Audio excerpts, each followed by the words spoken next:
Welcome to The Backstory with Dr. Ricky Singh. This podcast is focused on bringing you the latest research-based information about dramatically improving health, well-being, and quality of life. And here's your host, Dr. Ricky Singh. Hey everyone, welcome to The Backstory.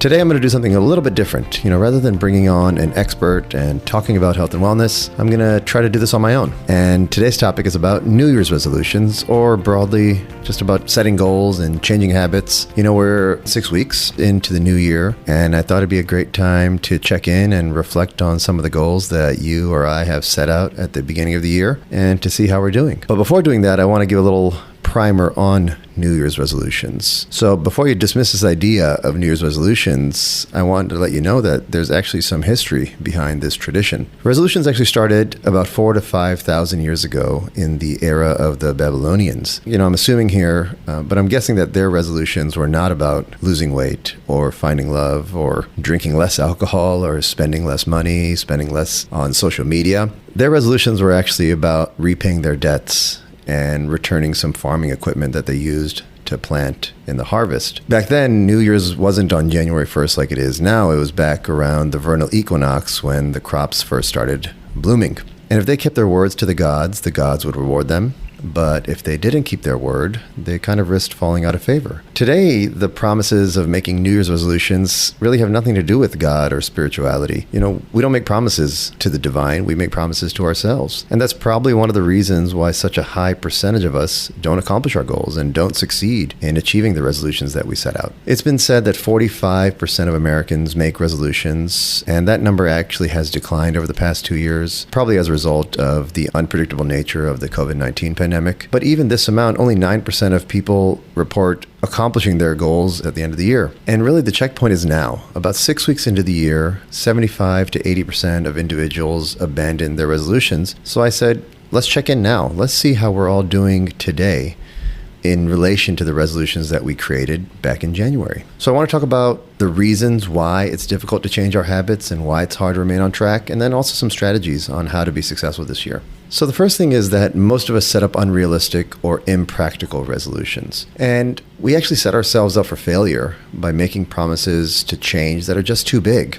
We try to make a really big change. We try to do it all at once. Leo Babauta from Zen Habit says, make it so easy that you can't say no. And what I think he means by that is to boost your chances of success, especially in adopting healthier habits, you want to choose small steps rather than grand leaps and grand gestures. For this reason, one of the best things that you can do in building a behavior is to start with a small, remarkably small habit. For example, you say to yourself, I want to lose 30 pounds. Yeah, that's a great and lofty goal, but start small. Start with something, I want to lose 1 pound a month. I want to do 50 push-ups a day. Yeah, don't start there. Start with something small, like 5 push-ups or 10 push-ups. I want to run a marathon, and we're going to talk about that in a little bit. But don't start thinking about the marathon. Start with, I want to walk 5 minutes a day. New habits should be very non-threatening. Start with a behavior that is so small that it seems so easy and reasonable to do it every day.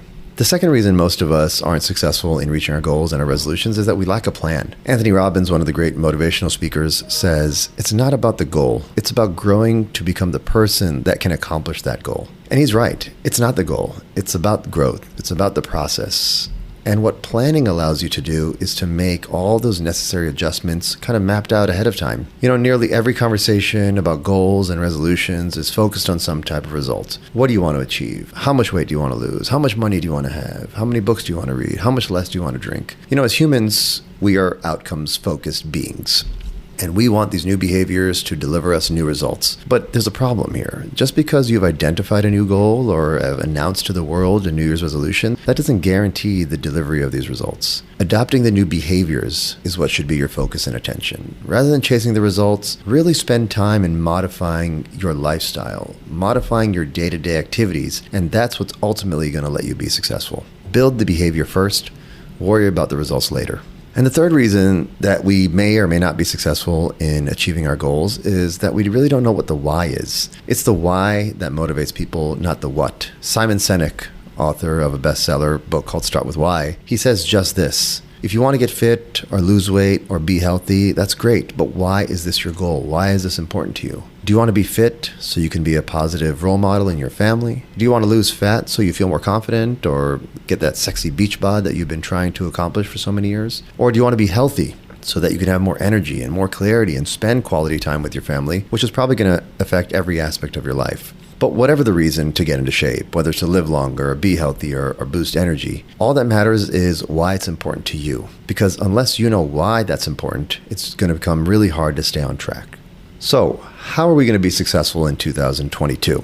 Here are some strategies and tips in helping you and helping me, to be honest, in achieving some of these goals and commit to the change that we desire. The first thing is to set a SMART goal or set a SMART resolution, S-M-A-R-T. And SMART was really a strategy known in the business world, but it can be applicable to any goal or any change of habit that you try to accomplish. And what SMART stands for, in essence, is specific, measurable, attainable, relevant, and time-bound.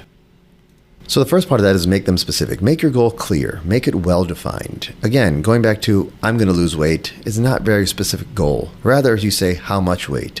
How will you lose it? What is the time frame in which you're going to lose that weight? And then along the way, you want to make sure it's measurable. Include the exact amounts, the exact dates. And the reason why that's important is that then when you succeed in accomplishing that benchmark, you can celebrate it. Without a way to measure your success, you miss out on the celebration that comes with knowing what you've already accomplished. And I'm going to talk about this a little bit later in this episode. The next one is this goal actually achievable? We talked about this earlier. Make sure it's something that you can actually achieve. If you set a goal that you have no hope of achieving, you're only going to demoralize yourself and erode your confidence. So pick something that you know you can accomplish, and don't make it too easy either, because you'll probably get bored and veer off the path and choose something different. Relevance. Pick something that motivates you. When you set goals for yourself, it's important that they're relevant to you, that there is some value in achieving them. If you have little interest in the outcome or they are irrelevant to you, then the chances of you putting in the work to make them happen are pretty slim. The motivation is the key to achieving your goals. Remember Simon Sinek, start with why. So how are we going to accomplish these SMART goals? One of the tricks is to set the goal or write the resolution in writing. Make it known. The physical act of writing it down makes this goal real, makes it tangible. Studies have shown that you're 45% more likely to achieve your goal if you actually write it down. And when you do write it down, use words like will instead of would like to or might. The first statement, I will do something, has power. You can actually see yourself on a path towards success. The second statement, I would like to, or I might, lacks passion. And it already builds you up for an excuse of if and when you get sidetracked, you never really committed to the goal in the first place. So use the word will. And finally, I think the most important thing is to stay positive. You have written out and announced to the world a new goal. You have your heart set on something. You feel motivated. You feel encouraged. You feel inspired. And you have a plan. And then something derails you. You're making all this progress, and then all of a sudden you hit a roadblock and you hit resistance. You begin to doubt yourself. You go down this path of creating reasons and excuses why you're not going to be successful in this and you're not going to be able to pull this off. The reality is that we as humans, we're creatures of habit. Change is hard, nobody is perfect, and we are going to fail sometimes. I think it's unrealistic to expect yourself to be successful without failing. So plan for that. And when you do reach that obstacle or reach that roadblock, you have it mapped out to surpass that challenge and be successful. And I know it's tough to change and make changes in your life, but try not to focus on the negative aspect of change.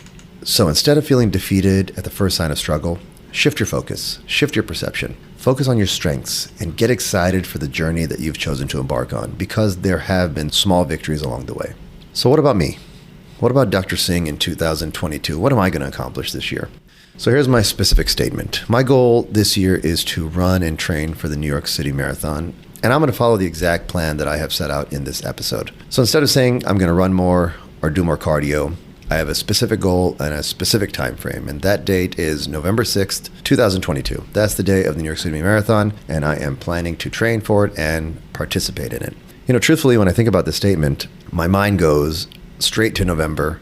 And the idea of running 26.2 miles to me is very daunting. There's a book called Born to Run, and I've actually done a Grand Rounds presentation refuting this book. I say, humans are not born to run. We are the only mammal that jogs and runs for leisure. You don't see lions and tigers and cheetahs out there jogging in the jungle for fun. They sprint, they hunt, then they rest. And that's kind of how I exercise. I do high intensity interval training, short bursts of exercise, and that was it. I was never really into this long distance cardiovascular aerobic running. But I made a plan. I made a very easy step-by-step plan, starting with some walking, into some jogging, into some run walking. In fact, the first activity of this program when I created it was to get on the treadmill and walk 20 minutes. And just like I said before, that was an easy enough goal. It was non-threatening, and I took it one step at a time. I figured, hey, if I can walk on a treadmill for 20 minutes, next week I'll get a little more advanced and progress my exercise routine.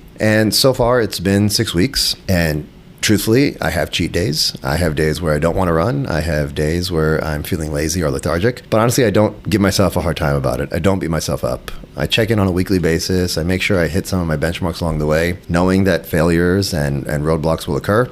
But as long as I stay optimistic and try to stay on the path to the best of my ability, I feel encouraged. The other thing is I've surrounded myself with an accountability group. It's other people like myself who are all training for the marathon. We share each other's progress on text. Even something simple like a thumbs up emoji. I mean, that can be meaningful. That can help me along the way and make me feel encouraged that I've accomplished anything. So 6 weeks ago, I started on this journey, and this past weekend, I ran 10 kilometers or 6.2 miles, which is probably the most I have run in 8 to 10 years at once. I ran nonstop for 1 hour. And honestly, I got a little emotional. I was very surprised at how amazing the human body is as a machine, how much it can condition by taking one step at a time. There's no way if you told me 6 weeks ago that I would be able to run for 1 hour nonstop that I would have believed you. But I felt very encouraged, and that's keeping me on my target.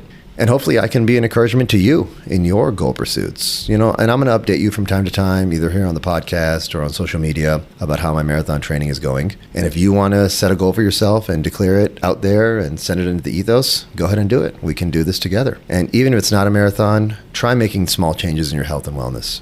Because we've said it here before on the podcast, mobility is medicine. You are what you eat. Food is medicine. We can all live a healthier life with more mindfulness. But whatever your goal is, make it personal. Make it specific to you. James Clear from Atomic Habits says, build the behavior first. Worry about the results later. So I wish you good luck in 2022. I hope you are successful in reaching all of your goals. And remember, when it comes to your health and comes to your wellness, we here at The Backstory, we've got your back. Thank you, everyone. Thanks for listening to The Backstory. Please subscribe, rate the podcast, and review The Backstory on Apple Podcast, Spotify, and Google Play Music. And feel free to share this podcast on social media or even your own website or blog. This podcast is for general information purposes only. It does not constitute the practice of medicine, including the giving of medical advice. No doctor-patient relationship is formed. The use of this information is at the user's own risk. The content of this podcast is not intended to be a substitute for medical advice. To learn more about Dr. Singh and his clinical research, please follow him on social media. You can also sign up for his newsletter by going to www.rickysinghmd.com. That's RICKYSINGHMD.com.